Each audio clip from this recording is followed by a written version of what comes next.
Okay, this is the east side of the structure. Okay, we've got a little bit of stair-step cracks between the brick and mortar over here on this bedroom side. I think this is the master bedroom, on the east side of the master bedroom. Got some level grading and drainage right in here. There's really no place for the water to go, and grass doesn't grow here. The lawn sprinkler heads, they should not be positioned any closer to the structure than 12 inches.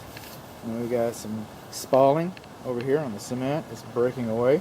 These shrinkage cracks right here on the corner, those really aren't a structural issue. A cosmetic issue, and if they're large enough, it might be a brick issue. But they're really not a structural issue.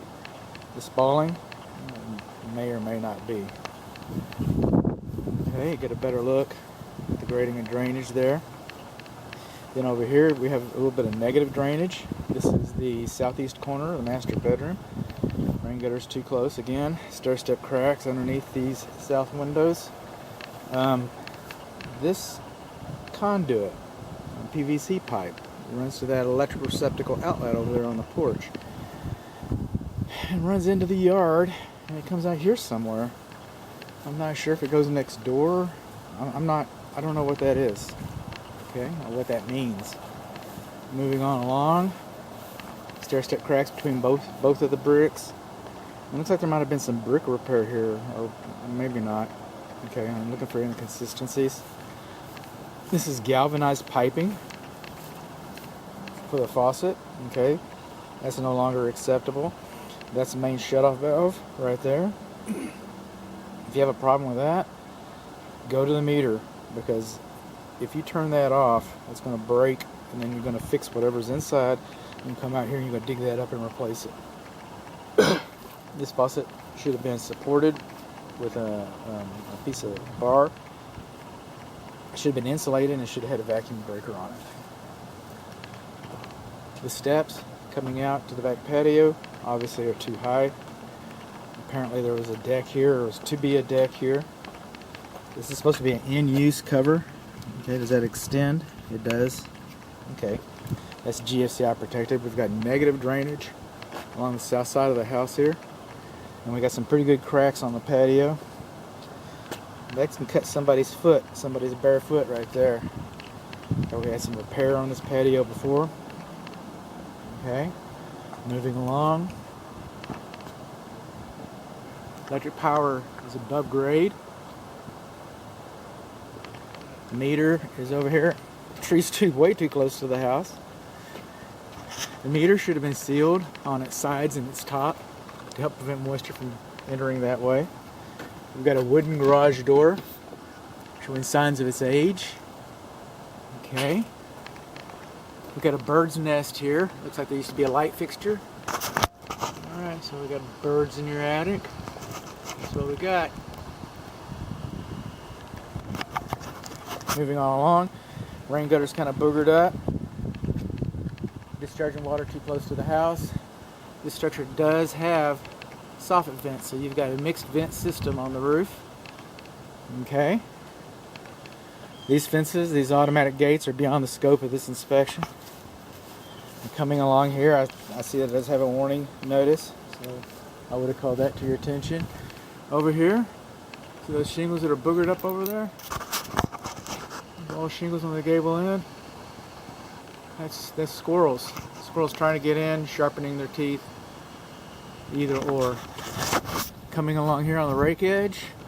Is this rake edge flashing right here? This rake edge flashing does not go all the way to the end. It's short. When we come up here, got some other areas. See that right up there? Right up there. It's supposed to be lapped 10 inches. That's what the manufacturer says. I don't see it very often. The manufacturer says it should be lapped. And that's missing. Okay, this is the west side of the garage. Seems to be okay. Rain gutters too close to the structure again. Alright. This is the condensing unit over here. This guy's got stands underneath him. That's good. This is the condensing unit. Okay, that's the disconnect. The disconnect's not supposed to be behind it. I can't even get to that guy. Alright, so we come along here. They're okay. It was manufactured in 2002. They last about 14 years. They're engineered on paper to last 20. But in Texas, about 14 is all you get out of it. If it works, it works. And to be known, it's also an R22. Okay? There's nothing illegal about R22 unless you want to import it. Unless you want to manufacture it. But there's some in stock. There's some virgin. There's some recycled. But it's expensive. Every technician that comes out here is going to encourage you to update that system. So you come out here, and if certain things are broken on this system, repair is not an option. It's going to be replacement. Most likely it's going to be replacement. And you should budget for that. Okay? The unit's not level. And because of the rain gutters, with the screens and stuff, you really don't have a diverter. You can see how the water's rolling off of the rain gutter right there. And so there's not a diverter to keep water from it. Again, it's not level. Moving on along. All this foliage should be cut off of these walls. Okay? Those roots will eat the mortar out of the walls. They will not let the walls breathe like they should. They will not let them dry like they should. Coming along here, this is the front water faucet. I took the pressure at the back water faucet. The vacuum breaker cover is half of the vacuum breaker is missing, so a regular hose bib will not fit to that. Now, it's been insulated, but it's not properly secured. So in essence, the guy's inoperable unless you can get a hose bib on. Moving on along. I saw something here somewhere. There we go. I'm going to jerk you around. So we got some exposed rebar right there. Exposed rebar. Now, over here on the house, we got plenty of clearance. Okay. But as we keep moving up, then we've got some movement right here. But you see the difference between the clearance and, well, it's probably not that much. The difference between the clearance in this kick-out bay window and this one. Now, geez, nobody can tell you what's under that. Okay? Nobody can tell you what's under this. All this foliage and stuff. Okay? That's just, it's inaccessible.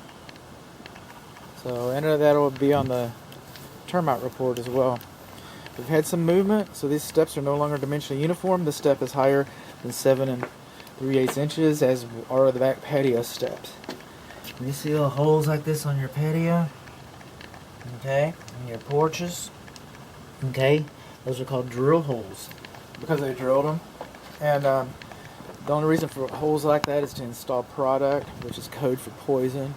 And the only poison product that you would install in that fashion would be for subterranean termites. So we know this structure has been treated for subterranean termites.